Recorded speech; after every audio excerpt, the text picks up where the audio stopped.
پچھلے 2 رکوع میں نا سورہ نحل میں اللہ نے اپنی قدرت کے دلائل بیان کیے، جس کی تفسیر پوری ڈیٹیل سے گزر چکی ہے، تو اس کا بھی حاصل یہی نکلتا ہے کہ تمہارا معبود صرف ایک ہے.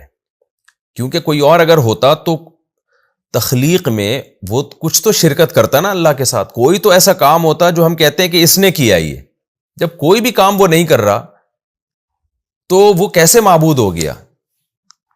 الہکم الہ واحد، لہذا تمہارا معبود صرف ایک ہی الہ ہے، دوسرا کوئی نہیں ہے. فالذین لا یؤمنون بالآخرہ، پس وہ لوگ جو آخرت پر ایمان نہیں رکھتے، قلوبہم منکرۃ، ان کے دل منکر ہو جاتے ہیں، وہ پھر بھی نہیں مانتے، کہتے ہیں نہیں بھائی اللہ نے اختیارات دیے ہوئے ہیں، فلاں کو بھی اختیار دیا ہے، فلاں دیوتا کو بھی اختیار ہے، فلاں کے پاس بھی اختیار ہے، اس قبر والے کے پاس بھی اختیار ہے. تو ان کے دل اس بات سے خوش ہونے کے بجائے منکر کا مطلب دل نہیں مانتے ان کے اس بات کو. کیوں؟ اس لیے کہ آخرت پر ایمان نہیں ہے، انہیں حساب و کتاب کا خوف نہیں ہے. حساب و کتاب کا خوف ہوتا ہے نا تو پھر انسان دلیل سے سوچتا ہے بات کہ میں جو بات کر رہا ہوں اس کا مجھے حساب دینا پڑے گا. دیکھیں آپ ایگزامینیشن ہال میں جب بیٹھے ہوتے ہیں نا، ایک تو ویسے ہی کسی نے آپ سے کوئی بھی بات پوچھ لی تو آپ غلط سلط بھی جواب دے دیتے ہیں، کیونکہ آپ کو پتا ہے کوئی پکڑنے والا تو ہے نہیں. لیکن جب آپ ایگزامینیشن ہال میں بیٹھے ہوتے ہیں اور پھر آپ کے پاس ایک سوالیہ پرچہ آتا ہے تو آپ کی کوشش ہوتی ہے ہر سوال کا بالکل صحیح جواب دیں، کیونکہ آپ کو پتا ہے اگر میں نے غلط جواب دیا تو نمبر کٹیں گے. بالکل یہی انسان کی حالت ہے کہ وہ مختلف چیزوں کو جو اینالائز کرتا ہے، مختلف قسم کے جو تبصرے کرتا ہے، اگر اس کو یہ پتا ہو نا کہ میرا ایک ایک تبصرہ نوٹ ہو رہا ہے اور کوئی بات بھی میں نے اگر غلط کی، کوئی کانسیپٹ بھی میں نے غلط پیش کیا تو مجھے پھر اس کی سزا ملے گی، مجھے بھگتنا پڑے گا، تو پھر کوئی بھی شاید دنیا میں غلط نہ کرے، ہر آدمی صحیح بات کرے، سوچ سمجھ کے بات کرے گا وہ.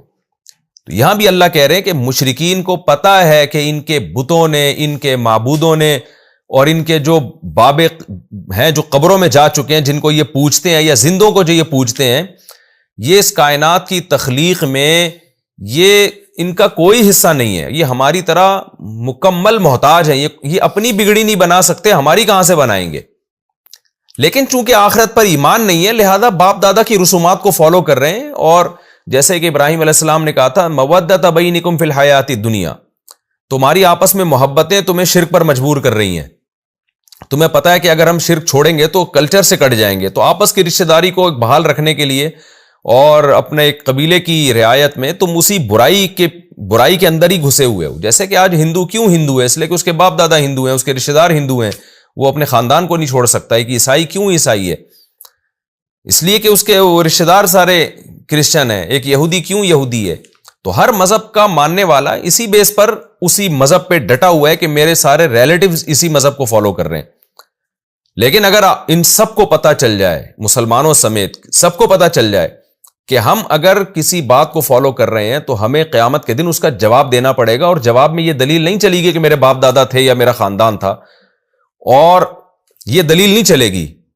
اور اگر میں جس مذہب کو فالو کر رہا ہوں غلط نکلا تو مجھے جہنم کی آگ میں مجھے ڈالا جائے گا. تو جب یہ استحضار انسان کو ہوتا ہے تو پھر وہ صرف اس وجہ سے کسی مذہب پہ نہیں چلتا کہ میرے چونکہ باپ دادے اسی مذہب کو فالو کرتے ہیں، بلکہ وہ آخرت کا تصور اس کے دماغ میں آئے گا اور وہ خدا کے خوف سے لرز اٹھے گا اور وہ صحیح بات کو حاصل کرنے کی کوشش کرے گا. مجھے ایک یاد ہے کہ ایک عیسائی سے کرسچن تھے، ہماری کوئی سلام دعا تھی، میں نے ان سے ویسے ہی گپ شپ مذہب کے بارے میں ہو رہی تھی، تو میں نے ان سے پوچھ لیا کہ آپ کو کوئی اطمینان ہے کہ عیسائیت درست مذہب ہے، منسوخ نہیں ہے؟ تو جواب میں کہنے لگے کہ بھئی اگر اللہ کو اسلام پسند تھا تو اللہ نے مجھے مسلم گھرانے میں پیدا کیوں نہیں کیا؟ اللہ نے مجھے عیسائی کیوں پیدا کیا؟ تو میں نے ان سے جواب میں کہا، میں نے کہا دیکھیں یہ دلیل پھر تو ہندو بھی دے سکتا ہے کہ اللہ کو اگر عیسائیت پسند تھی تو مجھے اللہ نے ہندو کیوں بنایا. سکھ بھی یہ کہہ سکتا ہے. تو یہ تو کوئی دلیل نہ ہوئی، بلکہ اس سے بھی ہم آگے بڑھتے ہیں. کوئی شخص چوروں میں پیدا ہو، اس کے باپ دادے سارے چور ہوں، تو کیا اس بیس پہ اس کو چوری کی اجازت دے دی جائے گی کہ سارا کلچر ہی چور ہے؟ تو کبھی بھی جرم کی اجازت اس بیس پہ نہیں دی جا سکتی کہ آپ کا کلچر اس جرم کو پروموٹ کر رہا ہے.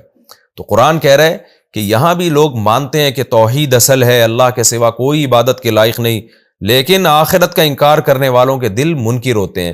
اصولی طور پر تو توحید کی بات سن کر انسان کو خوش ہونا چاہیے، کیونکہ انسان بائی نیچر ایک کی اطاعت مانتا ہے، ایک کو محبوب بناتا ہے وہ، یعنی محبوب سے مراد جو خدائیت، خدا والی محبت ہے، وہ ایک کو دینے کا قائل ہے۔ بائی نیچر انسان کی فطرت توحید پر ہے، لیکن کلچر کی وجہ سے دل منکر ہونا شروع ہو جاتے ہیں، توحید کی بات اچھی نہیں لگتی، تو اللہ فرماتے ہیں وَهُمْ مُسْتَكْبِرُونَ، پھر یہ تکبر کرنا شروع کر دیتے ہیں۔ تکبر کا مطلب حق بات کا انکار۔ لا جرم ان اللہ یعلم ما یسرون وما یعلنون، خوب سمجھ لو اللہ تعالیٰ سب جانتے ہیں، جو یہ چھپا کے کر رہے ہیں، جو دکھا کے کر رہے ہیں، ان سب بدماشیوں کو، ان حالات کو اللہ جانتے ہیں، اور اللہ متکبرین کو پسند نہیں کرتے۔ تکبر کا کیا مطلب؟ حق بات کو انا کی وجہ سے نہ ماننا، ضد اور ہٹ دھرمی کی وجہ سے نہ ماننا، یہ بہت بڑا تکبر ہے، اور اللہ ایسے متکبرین سے محبت نہیں کرتے۔ وَإِذَا قِيلَ لَهُم مَاذَا أَنزَلَ رَبُّكُمْ، اور اللہ فرماتے ہیں ان میں تکبر اتنا زیادہ ہے کہ جب ان سے کہا جاتا ہے کہ عقل سے تمہیں سمجھ میں نہیں آ رہی توحید یا اسلام، تو دیکھو قرآن اللہ نے نازل کیا اللہ نے آسمان سے نازل کیا ہے، قرآن کو پڑھو۔ قرآن جیسی تمہیں کوئی کتاب نظر نہیں آئے گی جو تمہاری نیچر کو اپیل کرے، اور اس کی ایک ایک آیت گواہی دے رہی ہے کہ اللہ نے نازل کیا ہے۔ لیکن اللہ فرماتے ہیں کہ جب ان کو قرآن کا حوالہ دیا جاتا ہے، جب ان سے کہا جاتا ہے کہ بتاؤ تمہارے رب نے خود تو کچھ نازل نہیں کیا، ایسا تو نہیں ہے کہ تمہارے رب نے خود تمہیں گائیڈنس کے لیے کوئی کتاب نازل کی ہو، تو اس میں ذرا جا کے غور کرو۔ تو جب ان سے پوچھا جاتا ہے تو جواب میں کیا کہتے ہیں قرآن کے بارے میں؟ قالوا اساطیر الاولین، پرانے لوگوں کی قصے کہانیاں۔ مشرکین یہ لفظ خاص طور پہ استعمال کیا کرتے تھے کیونکہ تورات اور انجیل میں بھی اللہ نے قوم عاد، قوم سمود کے واقعات بیان کیے، اور یہ واقعات باپ داداؤں سے چلے آ رہے تھے، کیونکہ یہ قومیں جب ہلاک ہوئی ہیں تو یہ تو ساری یعنی وہاں کے عرب لوگ جانتے تھے، تو یہ باپ دادا سے واقعات نقل ہوتے چلے آ رہے تھے، تو کہتے ہیں یہ تو وہی پرانے قصے کہانی ہیں، اور اس سے زیادہ معاذ اللہ اس کی کوئی حقیقت نہیں ہے۔ اچھا، جب یہ ان سے لوگ جو پوچھتے تھے نا مشرکین سے، یہ ایک نیوٹرل قسم کے لوگ تھے جو ان سے پوچھا کرتے تھے۔ وہ یہ اس لیے پوچھتے تھے کہ بھائی یہ مشرکین تو نبی صلی اللہ علیہ وسلم کو زیادہ جانتے ہیں، یہ تو آپ کے ماحول سے واقف ہیں، تو ان سے ہم پوچھتے ہیں کہ محمد صلی اللہ علیہ وسلم جو دعویٰ کر رہے ہیں کہ مجھ پر آسمان سے اللہ کا کلام نازل ہو رہا ہے، اس دعوے میں سچے ہیں یا جھوٹے؟ تو یہ مشرکین غلط گائیڈ کرتے تھے، کہتے ہیں بھائی وہ کچھ بھی نہیں ہے، وہ قصے کہانیاں نازل ہوئی ہیں۔ تو اللہ فرماتے ہیں اب یہ خود بھی گمراہ ہو رہے ہیں اور ان نیوٹرل لوگوں کو بھی گمراہ کر رہے ہیں، تو اس لیے قیامت کے دن یہ اپنا بوجھ بھی اٹھائیں گے اور ان لوگوں کا بوجھ بھی اٹھائیں گے، یعنی یہ لوگ بھی اپنا بوجھ اٹھائیں گے اور ان کا بوجھ یہ بڑے بھی اٹھائیں گے۔ لِيَحْمِلُوا أَوْزَارَهُمْ، یہ ایسی باتیں اس لیے کرتے ہیں تاکہ یہ اپنے کامل بوجھ کو بھی اٹھائیں قیامت کے دن۔ وَمِنْ أَوْزَارِ الَّذِينَ يُضِلُّونَهُمْ بِغَيْرِ عِلْمٍ، اور بغیر دلیل کے جن لوگوں کو انہوں نے گمراہ کیا ہے، کیونکہ دلیل تو ظاہر ہے نہیں ان کے پاس، بغیر دلیل کے جو گمراہ کیا، اساطیر الاولین کہہ کے، اللہ فرماتے ہیں کہ یہ ان کا بوجھ بھی قیامت کے دن اٹھائیں گے، ان پر دگنا عذاب ہوگا۔ الا ساء ما یزرون، خبردار کتنا ہی برا بوجھ ہے جو یہ قیامت کے دن اٹھائیں گے۔ تو اس سے پتہ چلتا ہے کہ گمراہی بھی قیامت کے دن عذاب کا سبب بنتی ہے، اور دوسرے کو گمراہ کرنا یہ ڈبل عذاب کا سبب بنتا ہے۔